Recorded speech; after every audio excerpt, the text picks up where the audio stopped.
Welcome to the Living the Dream podcast with Curveball. If you believe, you can achieve.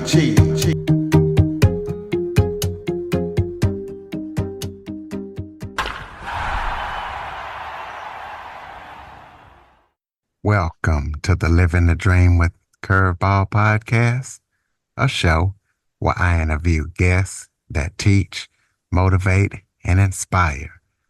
Today, I am joined by award-winning holistic health expert, author, and international speaker, Candice Thomas. She has a lot of experience in holistic health, and she focuses on understanding the higher conscience and vitality. So we're going to be talking to her about everything that she's up to and why she does what she does and how she helps people. So Candice, thank you so much for joining me today. Thank you very much for having me. Why don't you start off by telling everybody a little bit about yourself?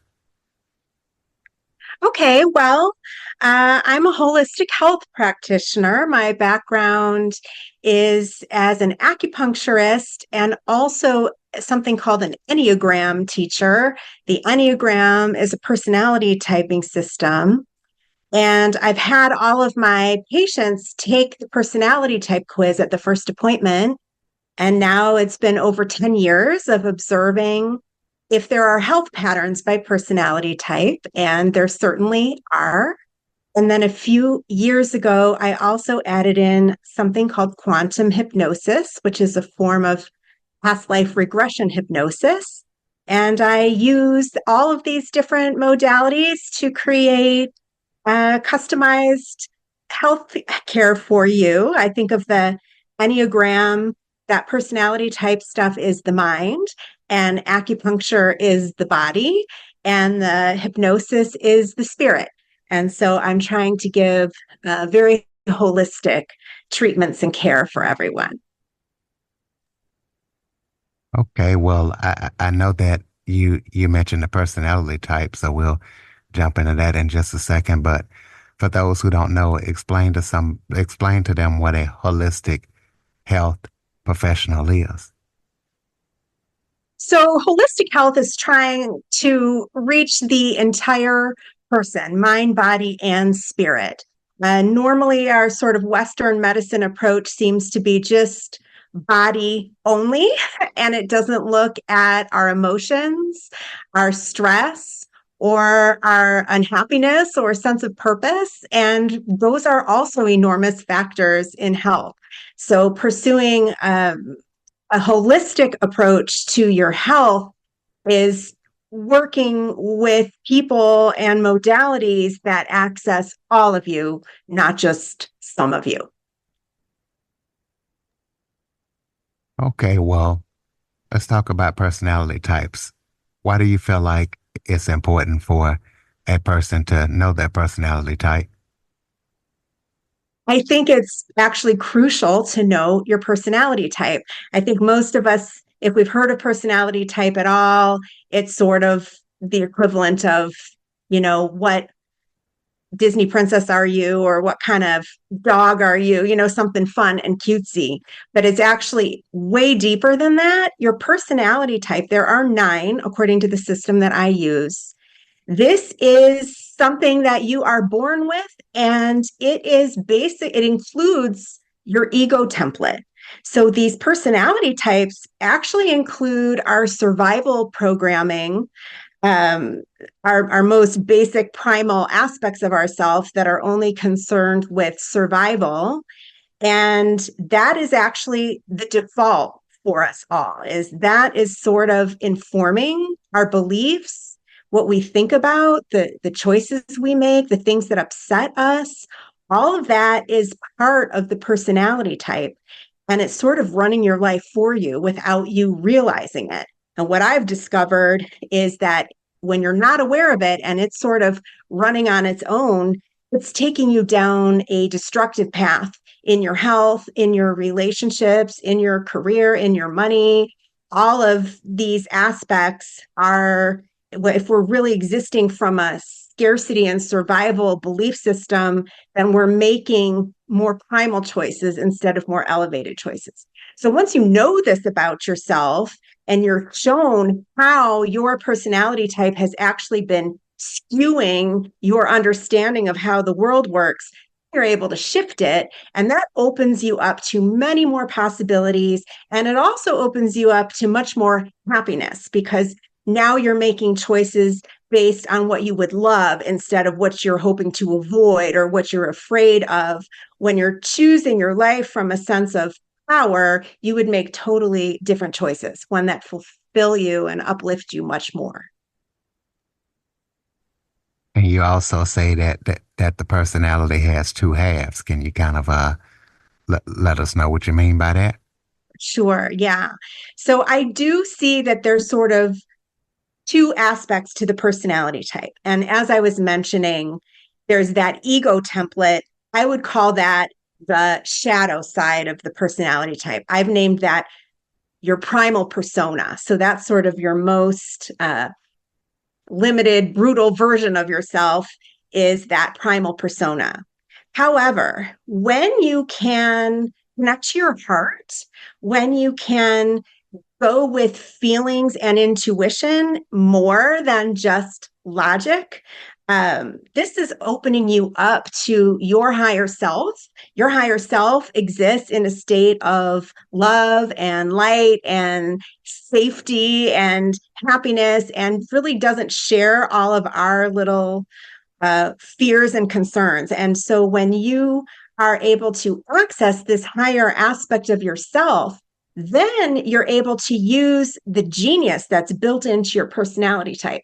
Every personality type has specific talents, skills, assets, sensibilities that most everybody else does not have.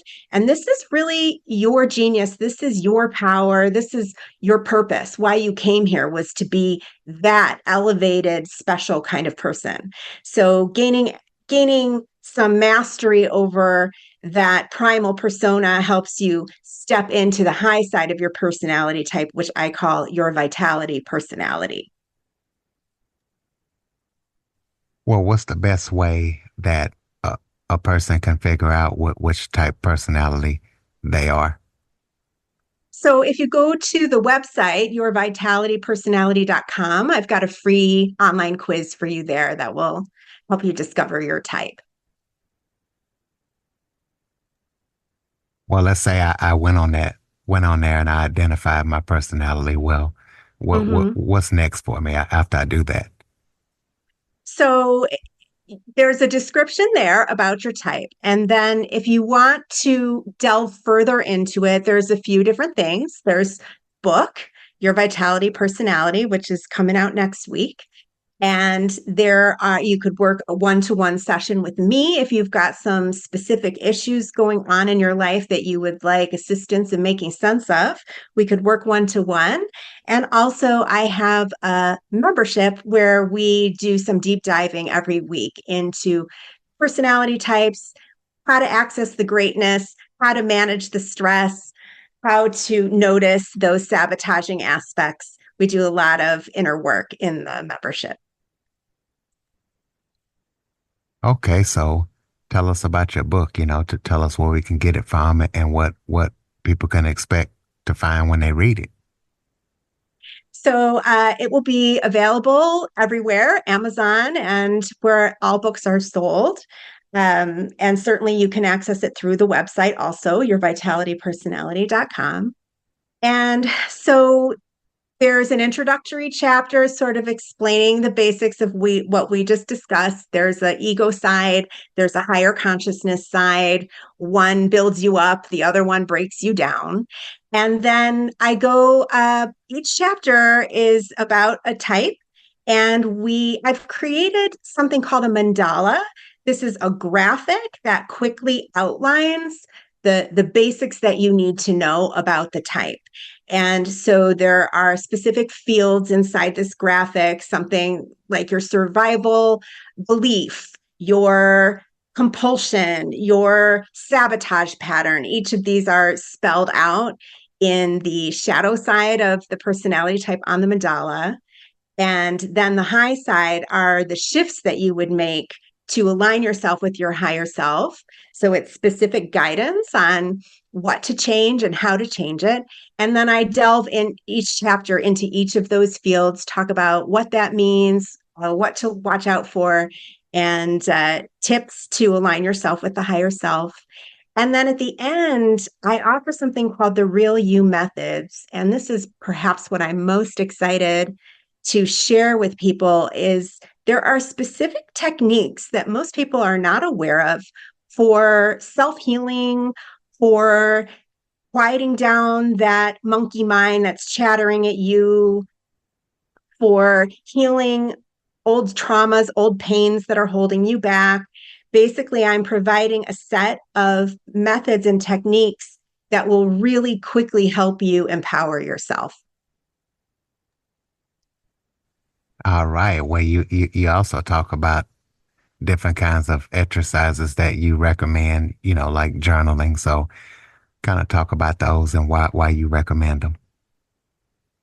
Yeah, so each of the personality types have their own special roadblocks. Their own hardwiring leads them to have limitations in certain areas.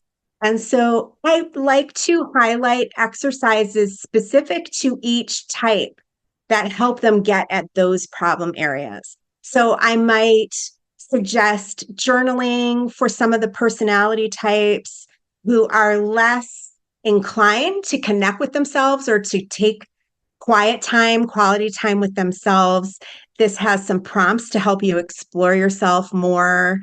I have a method for the personality types that struggle the most with anxiety. I have exercises that teach them how to stabilize themselves when they're in the middle of anxiety. So different techniques for different types depending on how they're wired and what guidance they specifically would require. Well, in your experience with working with different types of people, do you see trends when it comes to different personalities as far as happiness and well-being? I really do. That's such a good question. So, yes, we could divide the types up into thirds. There's the assertive groups, there's the withdrawn types, and there's the dutiful types. And so the assertive types tend to be more assertive about setting up the life the way they want it, right? So they're looking for a win-win scenario for themselves. So they are probably more inclined to be happy than some of the other types. The withdrawn types are more of those introverts. They spend a lot of time in their mind and they perceive themselves as having low energy. And because they feel like they don't want to deal with stressful stuff or drama, they tend to give in and let somebody else have the voice, make the choices. And that's going to lead you away from your own happiness. If you're letting somebody else make your decisions for you, they're probably choosing for their happiness, not your happiness. And then there are the dutiful types, and the dutiful types feel a really deep sense of obligation to their responsibilities. They believe in serving community. And so they have the most sense of a pressure on themselves to meet the expectations of others, to meet the expectations of society, to fit in, to be more conventional. And again, this is leading them away from their own happiness. They're letting society tell them how they should live instead of choosing for how they would be happiest living. And I find the dutiful group to be, in general, the unhappiest and the unhealthiest, because your happiness equals your health. Well, how do you feel like someone's personality can impact their love relationships? They do greatly impact our love relationships. So basically, before you know that there are personality types, we just all assume that the way we believe is normal. Is like, doesn't everybody know that you're supposed to live in service and that you're supposed to put other needs first? Well, no, not every personality type would agree with that. So right away, learning about personality types shows you that my way is not the only way. And if I'm trying to always force my beliefs onto my partner, there's going to be friction because they don't have the same worldview as me. So just releasing that expectation that other people should be just like you can harmonize things quite a bit. And then also, I would say that that primal persona aspect of all nine personality types, it actually leads us towards what's called conditional love instead of unconditional love. Unconditional love is no matter good, bad, or ugly, no matter what life choices you've made, I still can love you because I can see your value and your worth. And I'm willing to accept that you're on a journey and whatever limitations you have are because of where you came from. And I can accept that about you. But most of us are actually wired towards conditional love, which means I only love you if you behave the way I think you should be behaving and I don't approve of you. I fall out of love with you as soon as I see that you're not doing it the way I want you to be doing it. And so that is probably the primary source of conflict between relationships is that we none of us really know how to offer unconditional love. And that is something that I help to teach in my book.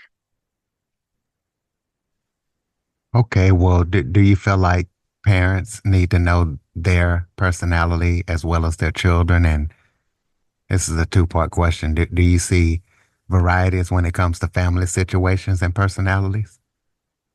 Absolutely. Absolutely. Yeah. Step one, as the parent, you should know your personality type because it will help you understand what triggers you, what conditional love you're holding, so that you can be more adaptable because your child is most likely not the same type as you. And so you're parenting towards what you would have needed as a kid, but maybe that's not at all what your child would have needed. So it's not as easy to type child because really we should type ourselves. So when you're observing somebody else, you're more guessing at what their inner motivations are. But I would say, as far as child rearing goes, guessing is better than nothing. You can at least try to start understanding what they might be wanting from you, which is different than what might come naturally for you to offer. So, knowing about your type, your strengths, and your limitations, and knowing about your child's type, their needs, and what would support them for thriving the best.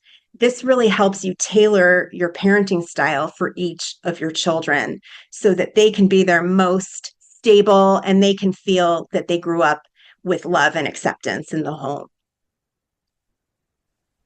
What do you feel like, you know, people are subjected to unconscious programming and how can they get past that unconscious programming? How does it affect them as far as personality? Well, exactly what you're mentioning. It's unconscious. That's the whole problem is that we're not aware of a lot of the stuff that we're doing, and it's usually sabotaging in nature. So just by shedding some light on it, just by looking at it, really helps release a good percentage of it. As soon as you see, oh, I've been doing it this way, and that's not, why would I do it like that? As soon as you see it, you feel like you can change it. That's a huge benefit to you. I would say probably 50% your unconscious stuff related to your personality type you can fix right away. As soon as you realize it's there, you can start doing it differently. And then there are a few things built into that personality type that you'll probably be having to keep an eye on for the rest of your life. Like that it's really your go-to stress behavior. And we probably all know that we have some stress behavior that we shouldn't keep doing. It's really not worked out in our favor. And so that's the stuff that takes extra effort to gain mastery over. But really, every degree of progress that you make, you feel as a huge leap in your quality of life and your sense of happiness and fulfillment. Tell us about any current or upcoming projects that you're working on that people need to be aware of. Oh, thank you. Well, I would say the release of the book is the big upcoming thing. And we'll be launching quite a bit of new content on our YouTube channel. If you'd like to check me out there at Your Vitality Personality on YouTube. But please check out the book on Amazon. Well, so people can keep up with everything that you're up to, throw out your contact information. Great. The best way to find me is at yourvitalitypersonality.com. Okay, close us out with some final thoughts. Maybe if that was something I forgot to talk about that you would like to touch on, or any final thoughts you have for the listeners. Oh, thank you. The main thing that I would like to communicate is that it's actually your degree of happiness, all those negative thoughts, those hard feelings, all of the tough emotions that we re-experience kind of like a loop, like we keep living in that same story over and over. That is our primary reason that our health and happiness erodes. And that is largely due to that programming of the personality type. So gaining mastery over the programming of the personality type allows you to be a much more positive person. It allows you to have more uplifting thoughts, and those thoughts become uplifting feelings in the body. And it's really our feelings that translate into our health, what our body is experiencing through the chemicals that our emotions create. So the more that you can focus on knowing about yourself and creating a life that really serves you and really makes you happy is your best avenue for health and happiness and a successful career and successful relationships. It sort of fixes everything at the same time. All right, ladies and gentlemen, we'll be sure to get to Candice's website, pick up the book, check out your personality type, follow, rate, review, share this episode to as many people as possible. Jump on your favorite podcast app, leave us a review, follow us, check out the show, share it around. If you have any guest or suggestion topics, Curtis Jackson 1978 at att.net is the place to send them. Thank you for listening and supporting the show. And Candice, thank you for all you do, and thank you for joining us. Thank you so much, Curtis. For more information on the Living the Dream podcast, visit www.djcurveball.com. Until next time, stay focused on living the dream.